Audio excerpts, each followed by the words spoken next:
I don't care where you're from. If you say you love football and you don't love Leo Messi, you've got a problem. They once said he was too small, too shy, too fragile to survive professional football. He didn't talk much, didn't make friends, and they even called him El Mudo, the mute. He definitely didn't look like the next big thing. From being rejected by doctors to dominating billion-dollar teams, his journey was unreal, almost impossible. So, what made him the GOAT?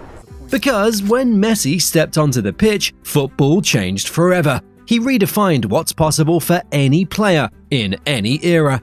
What Messi has done goes beyond stats, it's pure footballing alchemy. At 5'7", he broke every rule, not with strength, but with a supernatural connection to the ball. His low center of gravity wasn't just an advantage, it was the foundation of a style that turned defenders into spectators. That split-second hesitation before a dribble, those passes that bent time, these weren't just skills, they were revolutions. Surely, he's going to be a mythical legend once he retires. Today, let's break down how he ended the debate that should never have existed and has now come to an end. Simply, the GOAT. When Pep Guardiola took over Barcelona in 2008, the club was at a crossroads. Instead of clinging to fading superstars like Ronaldinho and Deco, Pep made the boldest decision of his career. He was going to build a new dynasty around Lionel Messi. He had worked with Messi at La Masia and he knew his quiet nature, but above all, he knew this kid was different. Ronaldinho handed over the number 10 jersey and from that moment became a superhuman weapon. Pep unlocked him with one simple tactical move, the false nine. It was more than a position shift, it was a revolution. Suddenly, Messi wasn't just hugging the touchline, he was everywhere, dropping deep, bursting through the middle, pulling defenders like puppets on strings. The defenders had no idea how to handle him. The result? A treble in 2008-9. Messi scored 38 goals and added 19 assists across all competitions, including finishing as the Champions League's top scorer. But it wasn't just the numbers, his style was humiliating defenders with ease. He finally stayed fit for an entire campaign, playing over 30 league games for the first time. For once, the world got to see him at full throttle, week in, week out. He was a nightmare you couldn't wake from. The next season, Barcelona stumbled collectively, but Messi exploded individually. 47 goals in 53 games. His 4-goal demolition of Arsenal remains one of the most ruthless solo performances ever. Then came 2010-11, a side many call the greatest team in history. With Villa and Pedro up front and Xavi Iniesta behind, Messi was the heartbeat.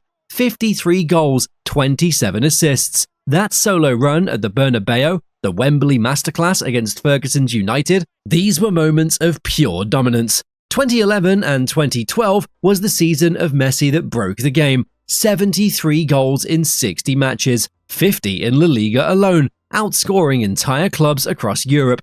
7 hat-tricks, 2 4-goal games, and that absurd 5-goal masterclass against Bayer Leverkusen in the Champions League. He wasn't playing football, he was rewriting its limits. Add 29 assists to that and you get 102 goal involvements in 73 games. Nobody has ever touched that, and maybe nobody ever will. Then, just as you thought he couldn't go higher, he smashed Gerd Muller's record, 91 goals in a single calendar year. 91! Think about that. Strikers pray for 30 in a season. Messi tripled it. He wasn't just competing with players anymore, he was competing with history. Even Bayern Munich honored him, placing his shirt in their museum as respect for breaking their Legends record. By the end of 2012, Messi turned defenders into cones, records into rubble, and went from El Mudo, the mute, to the undisputed voice of football. Before Luis Suarez landed in Barcelona in 2014, the club already had a terrifying duo, Messi and Neymar. But as good as they were, something was missing, a cold-blooded finisher that could turn their artistry into goals. Enter Suarez. The Uruguayan striker brought pace, power, and a ruthless instinct in front of goal. And just like that, Messi, Suarez, and Neymar formed an alliance that would terrorize defenses across Europe. They weren't just teammates, they were a storm. 451 games, 363 goals, 272 assists. Not just team stats, just 3 men. So, how did this monster come to life? After Pep Guardiola's departure in 2012, Barcelona struggled. Tito Vilanova sadly passed away, Gerardo Martino couldn't deliver, and the club fell short in the big moments. They brought Neymar, but still lacked that final weapon. Then came Luis Enrique, and his mission was clear: build something unstoppable. Suarez's transfer raised eyebrows. He was serving a ban until October for the infamous bite at the World Cup, but Barcelona took the gamble. And when he stepped onto the pitch with Messi and Neymar, the MSN was born.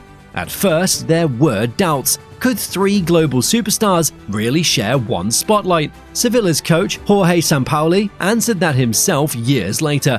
The friendship between Leo, Neymar, and Suarez is the worst thing that ever happened to football. FIFA should have banned them. And he wasn't lying. Because Neymar wasn't just hype, he was the hottest property in South American football. Finishing in the Ballon d'Or top 10 twice in 3 years while still playing outside Europe, Suarez was coming off a Premier League season with Liverpool, where he equaled Cristiano Ronaldo's record for most goals in a season, won the PFA Player of the Year, and dragged Liverpool to the brink of their first league title in 24 years. These were killers, and when they joined forces with Messi, the alien, the wizard, the world never stood a chance.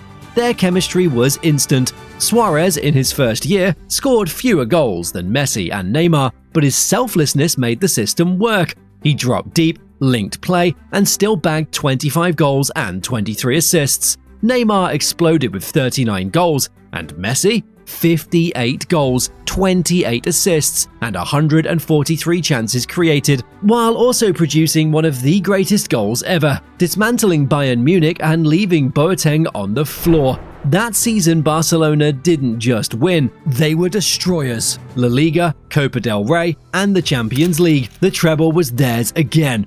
And they didn't do it the easy way either. To lift the Champions League, they eliminated the champions of England, the champions of France, the champions of Germany, and the champions of Italy. 4 giants, 4 takedowns. That Barcelona side wasn't a team, it was chaos under control, orchestrated by Messi.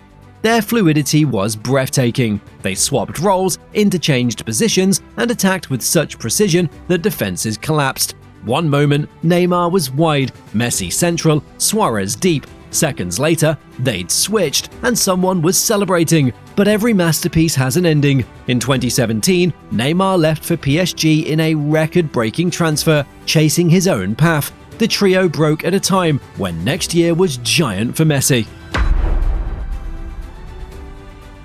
Yes, he did it again. And to those who said Messi needed a trio to create magic, he silenced them. This was the era where he proved he didn't need anyone else. The world expected decline, but instead, he gave us thunder.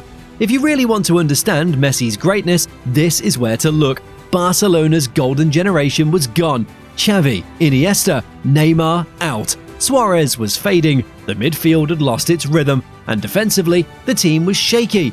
All eyes turned to Messi. Could he not just be the magician, but also the captain who carried it all? The answer came in 2018-19, his most complete season yet. 50 games, 51 goals, 19 assists, 70 goal contributions, 8 free kicks, 4 hat-tricks. He became everything for Barcelona. La Liga? Won, thanks to his brilliance. 36 goals and 14 assists in just 34 games. The Spanish Super Cup? His too. Individually, he swept it all. La Liga's best player, best forward, top assist provider. Champions League top scorer, goal of the tournament, European Golden Shoe, the best award, another Ballon d'Or. The numbers were staggering, and so was the leadership. Messi remarkably carried a broken club on his back.